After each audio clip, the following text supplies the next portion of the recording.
தேனி மாவட்டம் வீரபாண்டியில் கௌமாரி அம்மன் கோவில் திருவிழா கோலாகலமாக நடந்தது.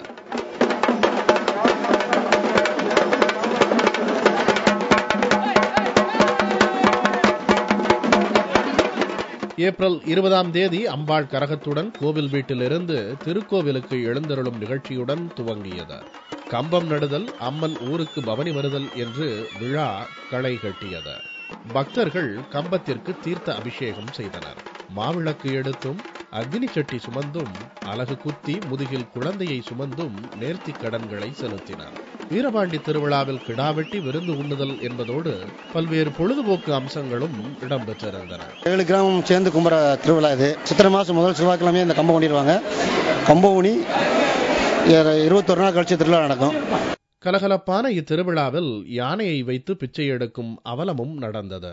இந்த சம்பவம் கலெக்டரின் கவனத்திற்கு செல்ல பாகன்களை விரட்ட உத்தரவிட்டார். வீரபாண்டி ஸ்ரீ கௌமாரி அம்மன் திருவிழாவை முன்னிட்டு சிறப்பு ஏற்பாடுகள் மாவட்ட நிர்வாகம் மற்றும் கோயில் நிர்வாகம், பேரூராட்சியினுடைய நிர்வாகம் மூலம் செய்யப்பட்டுள்ளன. குறிப்பாக ஏறத்தாழ 10 லட்சம் பக்தர்கள் வரக்கூடிய 8 நாட்களில் இந்த கோயிலில் கலந்து கொண்டு சிறப்பிப்பார்கள் என்று எதிர்பார்க்கப்படுகிறது. அந்த 10 லட்சம் மக்களுக்கும் தேவையான குடிநீர் இன்று முதல் முல்லைப்பெரியார் அணையிலிருந்து முல்லைப்பெரியார் ஆற்றிற்கு தினசரி வினாடிக்கு 100 கன அடி வீதம் திறந்துவிடப்பட்டுள்ளது. வீரபாண்டி அருகே துள்ளி குதித்து ஓடும் முல்லைப்பெரியார் அணையிலிருந்து வினாடிக்கு 100 கன அடி வீதம் தண்ணீர் திறந்துவிடப்பட்டது. கோடை வெயிலுக்கு இதமாக பக்தர்கள் குளித்து மகிழ்ந்து சென்றனர்.